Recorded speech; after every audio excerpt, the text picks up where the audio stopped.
El Señor del Salitre es una escultura de madera de principios del siglo XVIII que representa la devoción del pueblo de Calvillo hacia su santo patrono, a quien se venera desde hace aproximadamente 100 años.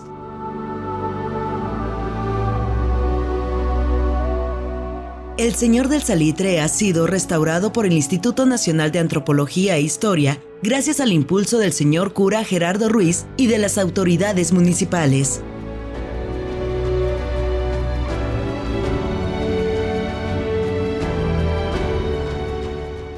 Soy restauradora, soy Teresa Rendón, trabajo para el Centro INA Aguascalientes. Pues a partir de una visita que hace el delegado por lo de Pueblos Mágicos al municipio, el mismo municipio les solicita el apoyo para la restauración del Señor del Salitre. Me dan la indicación y pues vengo en esa misma semana. Y el señor cura también está consciente y de acuerdo en esta intervención. Pues de inicio, cuando conozco la pieza, me habla de una temporalidad su pintura y de otra temporalidad su forma anatómica.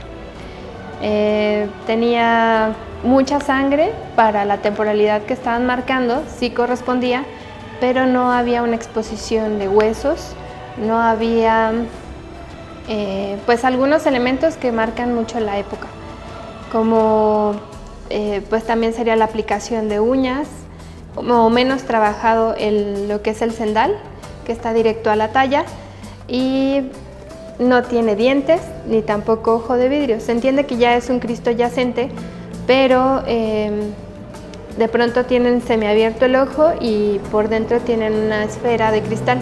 En este caso no la presentamos.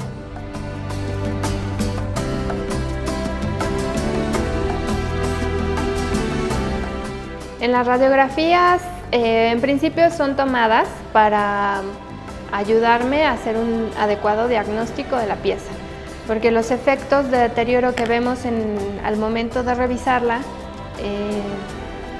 pues en una primera instancia son carentes, pero sí se estructuran algunas hipótesis y se solicita la radiografía para que nos permita ver al interior del Cristo y asentar o eliminar de estas hipótesis, como que tenga problemas estructurales más graves de los que son visibles y estos elementos que les comentaba de la época del siglo XVIII, como era aplicación de huesos que estuviera oculta porque está la pieza repintada y se descartan por completo, ¿no? No tenemos ninguna aplicación de hueso. Sin embargo, nos permite ver o dar dos datos importantes: de cuántos elementos está compuesta la escultura, que es de madera, y una técnica que se usaba pero no todos la conocían, no todos la hacían,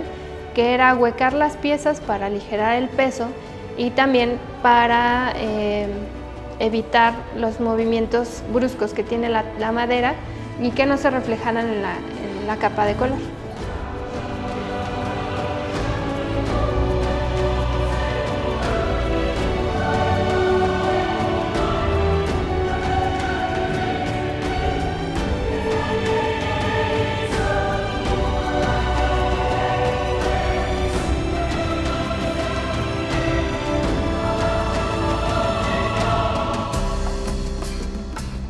Como una de las primeras muestras documentadas de la fe calvillense, se cuenta con el siguiente relato. En 1841, el obispo de Guadalajara, Diego Aranda, llegó a las entonces parroquias del Señor San José de Huejúcar de la villa de Calvillo, donde hizo la oración correspondiente en el presbiterio del altar mayor y luego dio solemnemente la bendición al pueblo católico.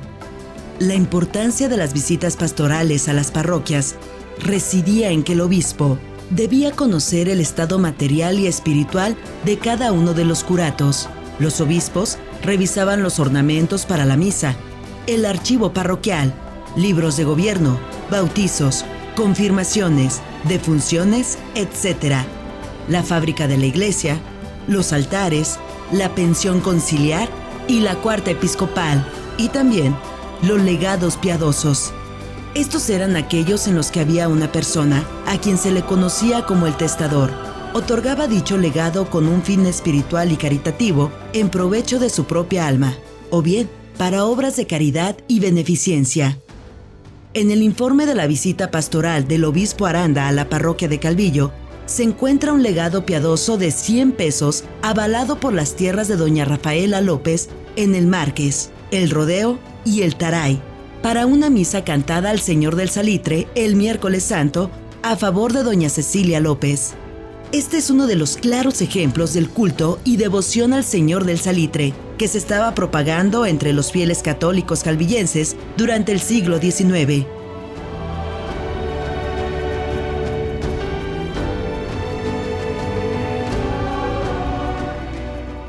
Bueno, ya a partir de este diagnóstico, gracias a la ayuda de estos análisis, además de los radiográficos, yo hago pruebas en laboratorio para saber de qué está compuesta la base de preparación y la capa pictórica, y a partir de eso estructurar lo que es la restauración.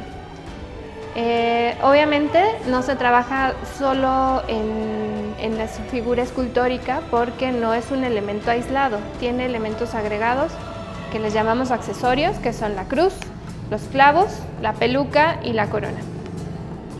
En el caso de la corona, pues ahorita no necesitaba ningún tratamiento, salvo limpiarla. El caso de la peluca también se encontraba en muy buenas condiciones. Tanto los clavos como la cruz pues ya tenían un acumulado en mugre, el barniz ya estaba deteriorado por los movimientos también que tiene la cruz, y el momento de cargarlo es de donde se apoyan. Afortunadamente no tocan al Cristo, sino cargan sobre la cruz, entonces la cruz pues nos refleja todo eso, ¿no? Tanto la parte baja, que es el elemento que se ensambla a las bases, como la parte alta, pues la manipulación. Y a la cruz, al ser un elemento muy reciente, es del siglo XX, se le dio un tratamiento de lijado y se aplica un barniz por parte del señor Mario, que es el sacristán de aquí de la parroquia. Este trabajo, digamos, no me correspondía por ser siglo XX. En el siglo de lo que es de la escultura, los clavos también son siglo XX y ya presentaban una capa de oxidación que los hacía ver grises, y bueno, la mugre y el polvo acumulado pues ya hacía que se veían gris pero opaco, ¿no? Entonces a la hora de limpiarlos se llega a pulirlos porque es un producto de oxidación no necesario, que siempre lo va a tener, y después de pulirlo se le da una aplicación de una película de barniz que es casi imperceptible porque el mismo metal da ese brillo y que nos permitirá, si es el caso, que la gente los toque sin alterarlo y generar esta misma productos de oxidación que ya tenía, y nos va a ayudar a alentar este proceso nuevamente. Los metales siempre van a continuar oxidándose y más estando a la intemperie.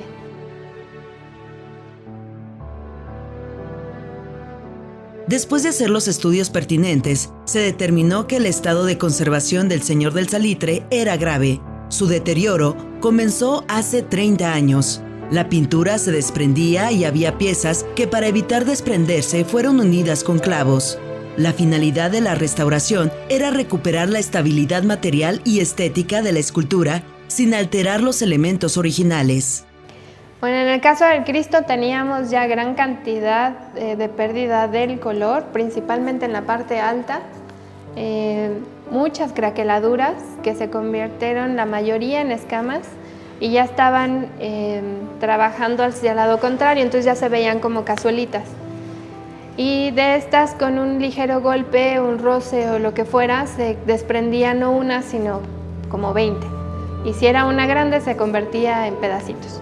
Entonces fue necesario hacer un tratamiento emergente antes de llevarlo a las radiografías de fijado de escamas.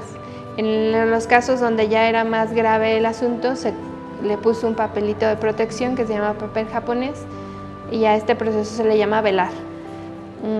Posteriormente, ya analizada la pieza al 100%, se reconoce que el brazo derecho ya tenía movimiento, y la radiografía nos permite ver que ya había habido una intervención en la que se le colocaron los clavos, que eran muy pequeños y por el mismo movimiento de las procesiones y de subir y bajar la escultura, ya estos no cumplían su función porque hicieron una perforación mayor a la necesaria en la madera.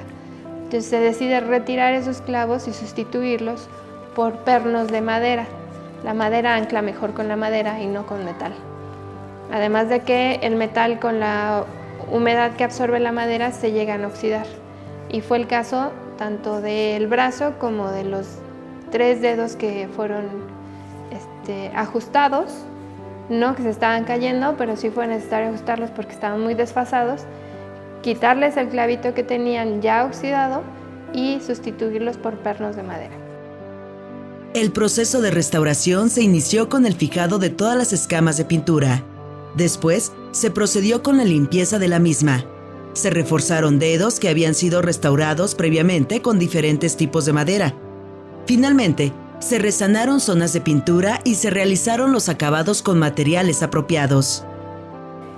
El fijado de escamas consiste en agregar un poco de adhesivo natural, conocido como cola de conejo, para fijar las escamas, que es totalmente compatible con el material de origen del Cristo, como agregar un poco de calor, porque las piezas que ya estaban cóncavas necesitaban un poco de calor para bajar. La propia humedad no fue suficiente, entonces agregamos calor con una plancha muy pequeñita que se llama espátula caliente, y esta nos permite bajar todas las escamas y regresarlas, le conocemos a esto como regresarlas a plano, y es para ver la capa un poco más uniforme. Sin embargo, pues en varios casos todavía logramos ver este efecto de craqueladura, aunque ya sea estable. Bueno, al fijarlo con calor no fue suficiente, gracias a que se trabaja en lapsos no tan pequeños, por eso la intervención no puede ser tan rápida. Vemos cómo reacciona el material con el medio ambiente. En estos días hubo bastantes cambios de humedad y temperatura que nos permiten ver cómo reacciona el material dentro del templo con esos cambios bruscos. Y volvieron algunas a desprenderse, entonces lo que necesitábamos era mayor adhesivo en algunas zonas y se levantaban como en bloques pues mucho más grandes.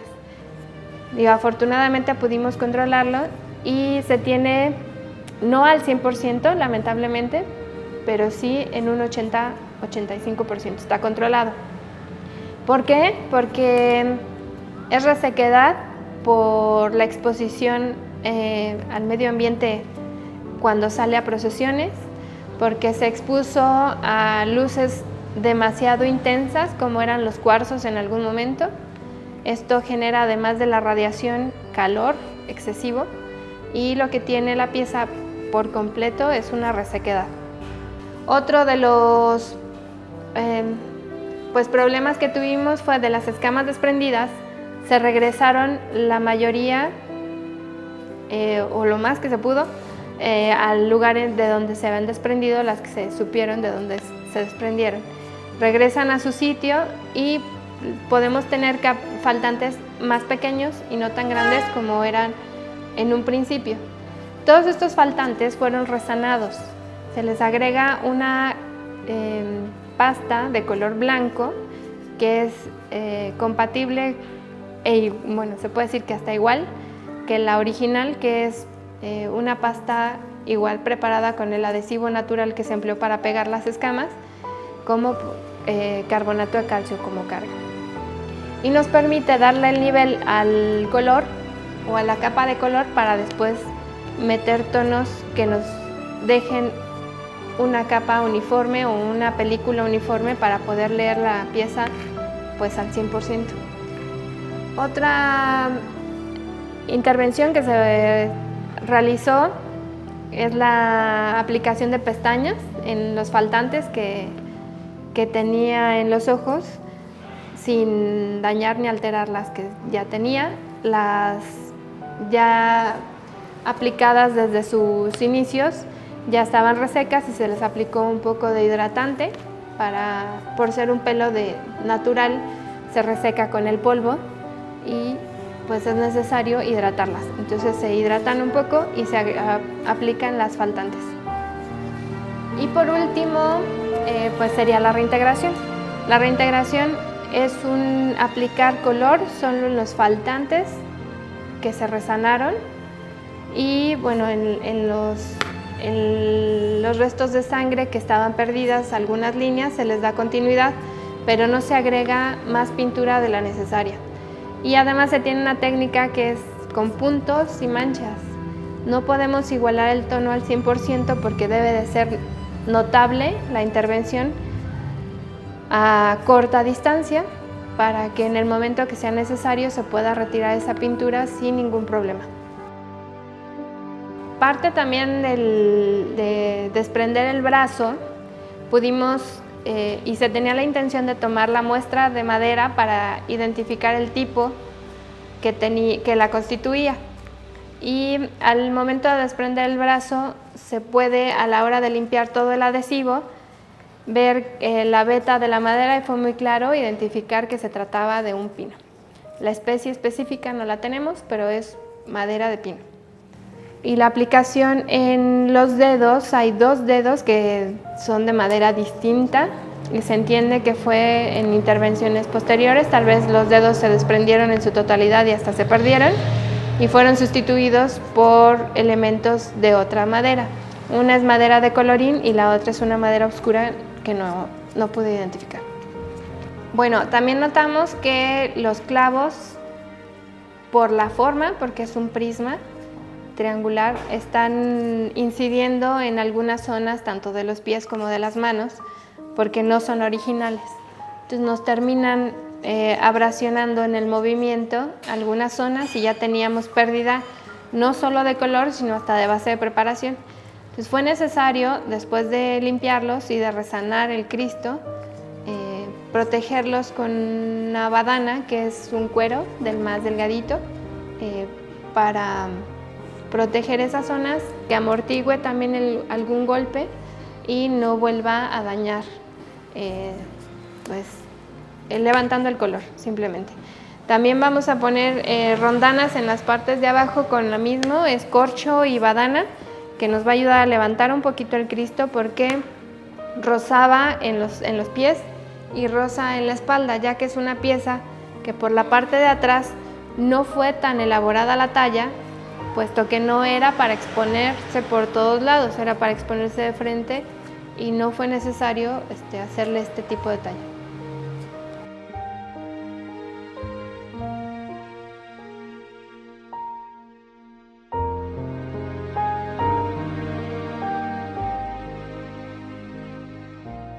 Después de entregada la pieza, se recomienda que sí lo van a llegar a tocar porque diferentes representantes nos los van cambiando, van a tener diferentes ideas, tanto de si nos podemos acercar como no nos podemos acercar a la pieza. Se van a poder, pues de hecho se puede tocar porque todo el color que ya se había abrasionado es el que ya no existe, ¿no? Es color nuevo, es color que pusimos en esta intervención y que se puede volver a poner en cualquier momento.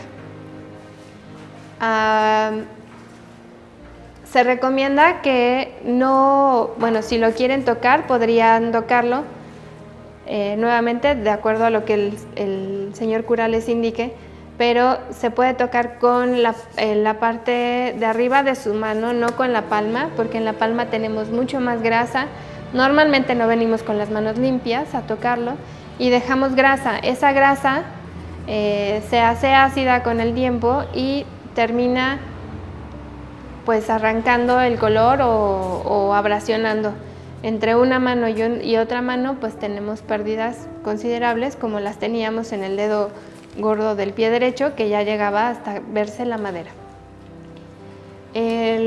Otra recomendación importante es que no usen flash. Si quieren tomar fotos, se pueden tomar fotos. La tecnología nos ha alcanzado y permite tomarlas sin el flash.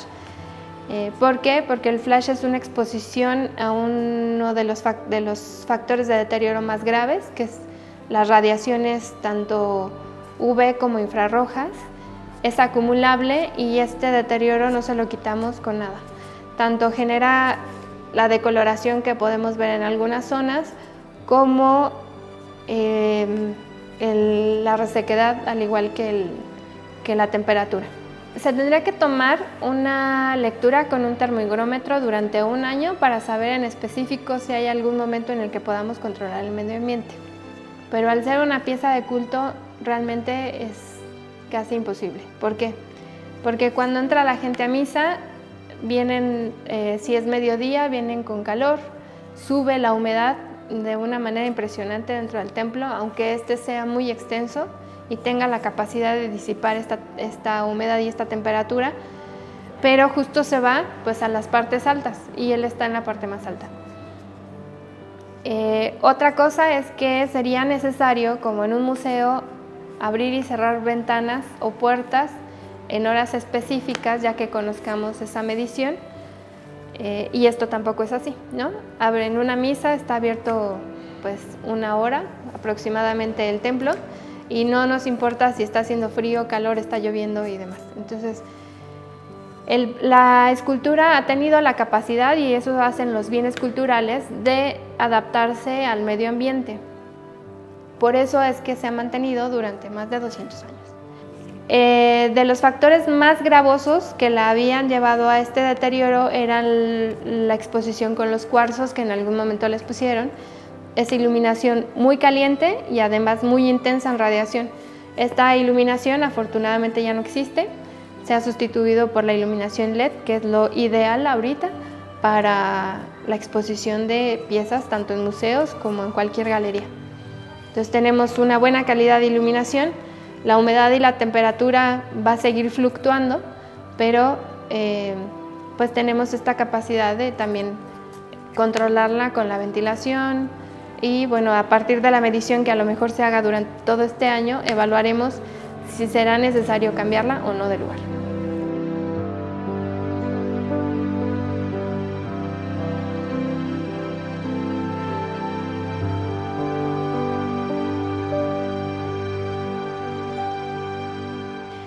Al concluir la intervención se hace una entrega oficial al señor cura, donde se entrega un informe en el cual se especifica tanto la parte del diagnóstico que ya habíamos platicado, los análisis que se le realizan, los que no se han realizado, los resultados que van a arrojar y todos los procesos de restauración. Había una propuesta preliminar que se platicó con el señor cura, que se le entregó en un documento, pero ahora se va a aterrizar lo que sí realmente se hizo. De un inicio se creía que el color era el principal problema, el repinte, el principal problema por el que se estaba craquelando. Esto no fue así, no es lo único, sí es uno de los factores, pero no es el 100%, y no se logra controlar la eliminación de ese repinte. Entonces se decide no hacer ese proceso y se conserva la pieza y se va a tratar de conservar en estas condiciones. Y eso viene reportado en el informe. Este informe se agrega pues al expediente de la parroquia, se tiene una copia con el señor cura aquí en Calvillo y también se tiene una copia en el Centro INA y en el INA México. En cualquier momento se puede recapitular esta información por si necesita hacerse otra intervención, ya se conoce con qué se hizo, cómo se hizo y para qué se hizo, cuál fue la función. Y por último, pues se aterrizan las recomendaciones de mantenimiento, entre las cuales va que solo se va a sacudir de polvo porque la capa pictórica nos permite tener una superficie bastante lisa que tiene solo algunos brotes en los cuales le podemos sacudir con una brocha de pelo suave el polvo. Si la gente nos permite no estarle pasando la mano, no nos deja grasa y la grasa no captura el polvo que se convierte en mugre, entonces no tendríamos por qué estarlo limpiando.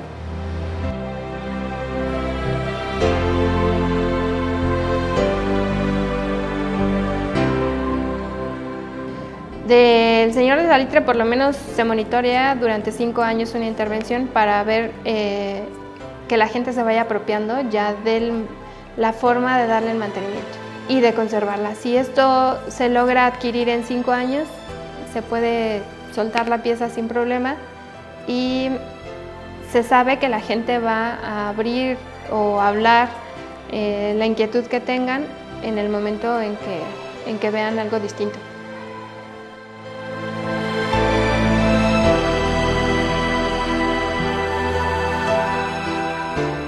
Pues normalmente cuando son piezas tan antiguas se les solicita, y bueno, ya con un grado de deterioro severo, se solicita que se haga una réplica.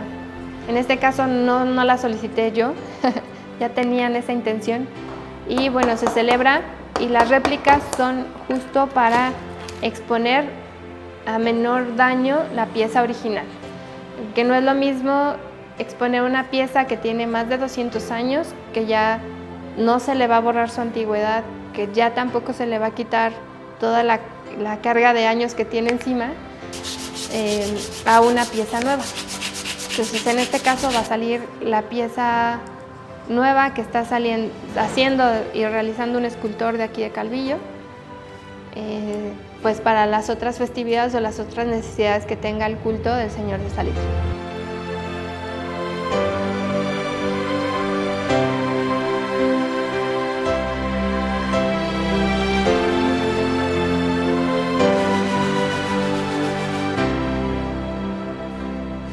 En el instituto no solo restauramos o recuperamos patrimonio tangible. ¿Qué es esto? Que es lo que podemos tocar: esculturas, pinturas, vestuarios, ¿no? Libros. También restauramos o conservamos lo que es el patrimonio intangible. En este caso, la procesión de la fiesta del Señor de Salitre, que es en mayo, es parte del patrimonio intangible de Calvillo y se conserva gracias a que el Señor del Salitre sale. Entonces vamos a monitorearlo durante este año, va a salir a procesión, vemos cómo se comporta la escultura, y si no causa mayor conflicto que lo que ya hemos comentado, abrasión y uno que otro movimiento del color principalmente, pues va a poder seguir saliendo por mucho tiempo, si nos permiten conservarlo y mantenerlo.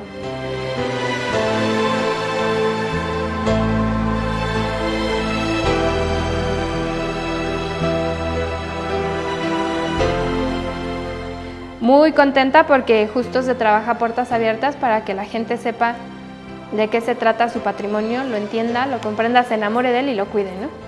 Esto pasó aquí en Calvillo, cuando menos diario eran 20 personas, de fijos teníamos 11 participantes muy adentrados a saber y a conocer de lo que se trataba su escultura.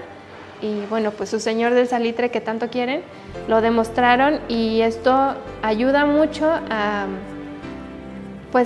que lo podamos conservar y que no permitan que en algún momento, si a alguna persona no le gusta el color, lo vuelvan a repintar. Estoy segura que no lo van a volver a permitir, y que en caso de que noten algún deterioro ya saben a quién llamar, y vamos a tener la denuncia a tiempo y oportuna, y no como en esta ocasión que ya era una situación crítica.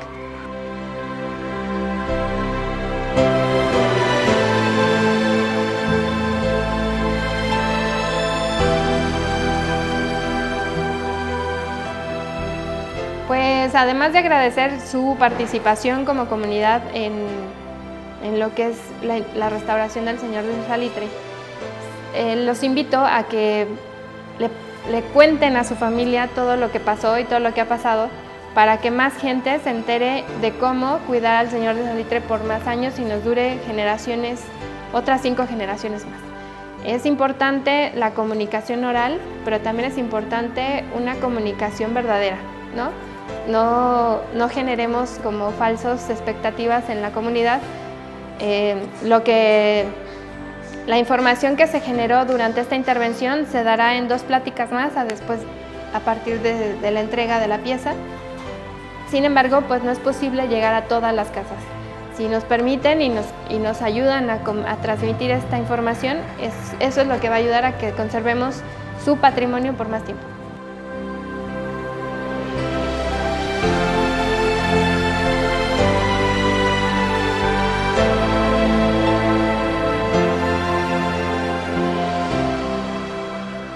Para el siglo XX, la devoción, al Señor del Salitre se había consolidado en el municipio y es entonces cuando se decide establecer al Señor del Salitre como santo patrono de Calvillo.